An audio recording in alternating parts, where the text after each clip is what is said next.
Welcome back to Superbly Said Advanced English Vocabulary and Phrases. Yeah, really glad to be here again. We have a great one for you today, and just to set the context really quickly, today's source material actually comes directly from a SpeakDuo lesson. Right, specifically the video lesson covering Blackadder Season 4, Episode 4, the private plane episode. Exactly. And you can go to SpeakDuo.com to meet new people from around the world who are practicing English on video calls to become more confident with their speaking abilities. It's a fantastic platform, but I do want to note for you listening, this deep dive is specifically designed for advanced English learners. Oh, absolutely. We are totally skipping the basics today. We're getting straight into those highly nuanced phrases. Okay, let's unpack this. We're going to dive right into the deep end of workplace chaos. The best kind of chaos. Right. So we all have those moments where things just completely go wrong in a professional setting. Yeah, tasks get abandoned, deadlines get missed. Exactly. And our first idiom captures that feeling perfectly, which is to leave someone in the lurch. It really is such a descriptive phrase. I mean, if you're an advanced learner, you might hear it and think, well, isn't that basically just letting someone down? Yeah, they sound really similar. They do, but the nuance is what matters here. Letting someone down is just, a general disappointment. Like if you promised to bring donuts to the morning meeting and you forgot. Right. You let the team down. It's annoying, sure, but everyone survives. Yeah. But leaving someone in the lurch specifically means abandoning them at a highly critical moment. It's when they genuinely, desperately need your support. So there's this real sense of active crisis attached to it. Precisely.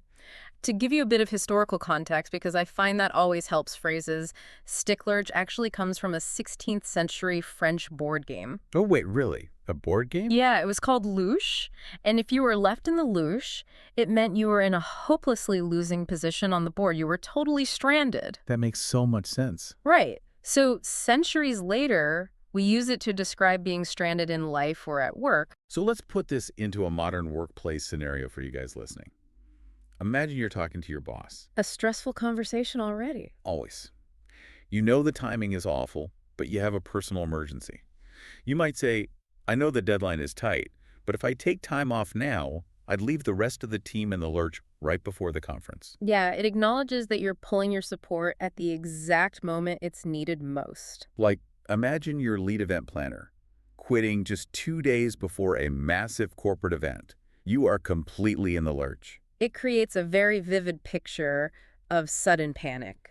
Definitely. Now, what if someone doesn't completely abandon you, but they just sort of refuse to move forward? Yeah, that leads to our second idiom, which is to drag one's feet. Right, and the core definition here is to delay doing something because you're reluctant or just completely unwilling. Now, I do have to challenge this a little bit. Okay, go for it. How does dragging your feet actually differ from just procrastinating? Because, I procrastinate all the time. Don't we all? Yeah, I'll scroll on my phone instead of answering emails, but I don't really feel like I'm dragging my feet. Well, what's fascinating here is the psychological intent. Okay. Procrastination can just be poor time management, It can be lack of focus, laziness, but dragging your feet implies a deliberate, active reluctance. Oh, so it's on purpose. Exactly. Yeah. You are in almost a silent rebellion against a specific task. Think of the physical metaphor. Like a literal person dragging their feet. Yeah, picture a toddler. Their parent is trying to pull them into the dentist's office, and the kid is literally dragging their shoes heavily on the ground. I can picture that perfectly. Right. The toddler isn't distracted. They are actively using friction to stop forward momentum. That is a great visual. They're physically resisting. So translating that to the office, you might hear someone complain, the legal department is really dragging their feet on approving this paperwork. Meaning they aren't just forgetting to process it. Exactly. They think the legal team secretly hates the new contract terms. They're moving at a snail's pace intentionally. That makes the distinction really clear. So if you leave someone in the lurch or you drag your feet long enough, eventually the project is going to fail. Oh, inevitably. And then you arrive at our third idiom, which is to face the music. A classic. Meaning to accept the unpleasant consequences of your actions. This is a phenomenal idiom for advanced speakers. It carries this heavy emotional weight that formal language just misses completely. Yeah. People often compare it to taking responsibility, right? They do, but taking responsibility is very neutral. Facing the music implies you are actively bracing yourself for impact. You know the punishment is coming. Exactly. You made a mistake, and you just have to stand there exposed and take whatever negative reaction is coming your way. I read once that historians think it comes from disgraced military officers. Oh yeah, being drummed out of their regiment to the sound of a military band. Yeah, you had to literally stand there and face the musicians as you were being publicly fired. It is incredibly visceral. It really is. Mm. And it's a fantastic phrase to use if you're taking an English proficiency test, like IELTS, and you want to show off your command of nuance. How would you use it in an exam? So if you're answering an IELTS speaking part 2 prompt about a difficult work situation, you could say, if I had to describe a time I made a major error, I'd talk about when I lost a highly confidential client file. Oh, that's a bad mistake. A terrible one. So I'd finish by saying I couldn't hide it, so I just had to walk straight into the manager's office and face the music. That instantly tells the examiner you didn't just admit the mistake, you understood the dread of the moment. Exactly. It shows real emotional fluency. Now, we've spent a lot of time on chaos and mistakes. We have. But what about the opposite problem? The danger of being way too comfortable. Oh, dealing with entrenched routines. Yeah, the status quo. That brings us to idiom number 4, run-of-the-mill. We define this as something completely ordinary or average, something not special in any way. And the crucial contrast I want to draw here is with the simple word normal. Because normal isn't necessarily bad. Right, normal is a completely neutral baseline. A normal Tuesday morning is fine. A normal cup of coffee is exactly what you wanted. But run-of-the-mill is different. It's slightly dismissive. It indicates a total lack of any genuinely special features. Think about where the phrase comes from. Fabric churned out of a textile mill. Just miles and miles of the exact same material. Exactly. It hasn't been hand-stitched. It hasn't been custom dyed. Every inch looks exactly the same as the rest. It's mass-produced mediocrity. Yes. So going back to another IELTS Part 2 example, maybe you're asked to review a movie. You wouldn't want to just say the movie was normal. That sounds a bit flat. Yeah, so instead you'd say, I expected the new sci-fi film to be groundbreaking, but honestly, it was just a run-of-the-mill action movie with a very predictable plot. It followed the factory formula. Nothing stood out. Perfectly said. And just as a product can be churned out of a rigid mold, a person can get stuck in their own patterns too. Which brings us to idiom number 5, set in one's ways. This describes someone who is deeply reluctant to change their habits or opinions, and they're just overly comfortable with their routines. Now, here's where it gets really interesting for an English learner. Oh. Yeah, because when I hear set in one's ways, my first instinct is just to say, isn't that just a polite way of calling someone stubborn? It's a really common question, but there is a big distinction. Okay, what is it? You can be stubborn about a single isolated incident. Like, you and I could be stubborn right now arguing about where to get lunch. Which we do often. True. But being set in one's ways refers specifically to long-term, strict personal habits, stuff built up over years or decades. So it's more like a chronic condition, not a temporary mood. Exactly. Like an elderly neighbor who steadfastly refuses to ever try using a smartphone, no matter how much easier it would make their life. Or in an office environment, you might say, it's going to be incredibly hard to introduce the new software to our senior accountant. He's very set in his ways and preferred his ancient spreadsheet system. Right. He isn't necessarily angry right now. His routine is just completely fossilized. Fossilized is a great word for it. Which perfectly sets up our 6th idiom because it's the exact opposite of being set in your ways. Okay, moving from the fossilized to the new. Yeah. When you finally force someone to abandon that old spreadsheet, you use the phrase to do away with. Meaning to entirely get rid of something or stop using it permanently. Yes. So how does doing away with something differ from just canceling it? It really comes down to scale and permanence. Okay. You cancel a singular event, like a Friday meeting, or you cancel a Netflix subscription. But you do away with an established system or a physical infrastructure. You're uprooting the whole tree, not just picking a leaf. Beautifully put, yes. It's a structural destruction of the status quo. Right, so if you're making an announcement to your team, you wouldn't say, we are canceling paper. No, that sounds very strange. Yeah, instead you'd say, starting next month, management has decided to do away with all paper forms and transition entirely to digital submissions. You are completely abolishing the old methodology, a permanent paradigm shift. Absolutely. And, as we navigate all these workplace changes, it leads us to the specific, sometimes hidden dynamics of office life. The fun stuff, finding your perfect role and hearing things you aren't supposed to hear. Which brings us to idiom number 7, A cushy gig. We define this as an easy, comfortable job or position with very little stress. A lot of learners might equate this with simply having a good job. But they aren't the same thing, are they? Not at all. A good job could be highly stressful. You could work 60 hours a week, but because it pays well, you call it a good job. Right. A cushy gig specifically means highly comfortable. Cushy actually derives from the Hindi word khushi, meaning pleasure or happiness. Oh, I had no idea. Yeah, it was brought into English by soldiers to describe a soft, safe posting. Today, it means a role with low stress, flexible hours, and usually a disproportionately high reward for the effort required. The absolute dream scenario. It really is. So in a conversation, you might say, after years of high-stress corporate litigation, she landed a cushy gig as an in-house consultant with short hours and absolutely no tight deadlines. The ultimate professional comfort zone, like taking a part-time tutoring role where you set your own hours entirely. Very low friction. Yes. But of course, you can only protect your cushy gig if you know what changes are happening behind the scenes. And that brings us to our final idiom for today's analysis: to catch wind of. Meaning to hear a rumor or learn about something indirectly. Right. If we connect this to the bigger picture, the contrast here is with the standard phrase, finding out. Okay, so finding out versus catching wind of. Yeah, you can find out about a company merger through an official email from the CEO.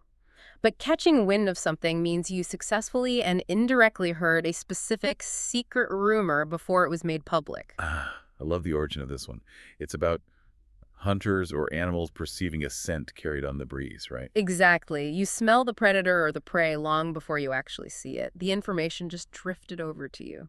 It sounds so delightfully secretive. So a boss might pull a team leader aside and whisper, "We need to finalize the merger details quietly before the press catches wind of the policy change." They don't want the secret traveling on the breeze. Exactly. All right, we have successfully unpacked all 8 of these advanced idioms. We made it. We did. And now it is time to put your attention to the test. Oh, yes. We're going to conduct the superbly said final quiz. I'm going to read a question asking for the definition of one of our phrases, and I'll give you 3 plausible options: option A, option B, and option C. This is where you really lock in the nuance, so listen closely to the subtle differences in the options. And feel free to pause the podcast here if you need to think about the answer between the options and the reveal. Let's jump right in. Question 1. What is the best definition for the expression to leave someone in the lurch? Option A. To totally abandon a specific individual when they genuinely desperately require your immediate crucial support now. Option B. To successfully physically rescue a deeply exhausted colleague who is currently trapped in a highly dangerous zone. Or option C. To strictly, forcefully, naturally, entirely, unexpectedly, completely, physically, successfully remove the heavy machinery. Feel free to pause the podcast here if you need to think about the answer. And the correct answer is option A. Right. To leave someone in the lurch. Remember our very first example, the lead event planner quitting and entirely abandoning the team just 2 days before the massive conference. That's exactly right. Let's move to question 2. How is the phrase run-of-the-mill accurately defined? Is it option A, a totally, incredibly, highly, exceptionally beautiful, remarkably, uniquely, completely, wonderfully, very successful idea? Option B, something that is truly, entirely, completely, remarkably average and totally lacks any genuinely special features now? Or option C, a deeply, successfully, strongly, heavily, correctly, perfectly, efficiently, firmly, beautifully made historical machinery? Feel free to pause the podcast here if you need to think about the answer. The correct answer is option B. Yes, run-of-the-mill. Think back to that IELTS example of reviewing an incredibly predictable action movie that just followed the factory formula. Spot on. Question 3. If someone manages to do away with something, what exactly are they doing? Option A. To entirely, naturally, heavily, carefully, deeply, actively, purposefully, safely, permanently, powerfully do it. Option B. To deeply, totally, intensely, naturally, safely, officially, strongly, efficiently, cleanly, accurately, successfully resolve. Or option C. To intentionally, completely, totally, actively, successfully, entirely, truly stop using or genuinely fully get rid of it. Feel free to pause the podcast here if you need to think about the answer. And the answer is option C. To do away with. Just like that management team deciding to completely get rid of their old paper forms and permanently switch to digital. Perfect. Here is question 4. What does a person mean when they refer to a cushy gig? Option A. A highly, remarkably, incredibly, extremely comfortable professional position or a fully easy job with very low stress. Option B. A heavily, completely, totally, officially, successfully, strictly, naturally, perfectly written final page of a long book.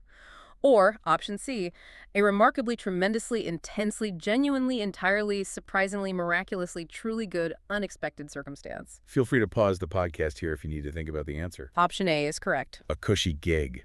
Remember the corporate lawyer moving to an in-house consulting role with completely flexible hours? Exactly what we all want. Question 5. Which of the following describes what it means to drag one's feet? Option A. To totally naturally, aggressively, physically, powerfully, firmly, deeply, intentionally, gracefully, cleanly drop the box. Option B. To truly, intentionally, genuinely delay completing a specific, highly important action because you are very reluctant. Or option C, to incredibly, rapidly, efficiently, securely, perfectly, totally, effectively, strictly, happily, physically finish the task. Feel free to pause the podcast here if you need to think about the answer. And it is option B. To drag one's feet. Think of that colleague in the legal department deliberately delaying the contract paperwork because they secretly hated the terms. Nicely done. Let's tackle question 6. What occurs when a person is required to face the music? Option A. To entirely, fuppily, ability, purely, heavily, deeply, effectively, epistically, naturally, thoroughly, adjustably listen here.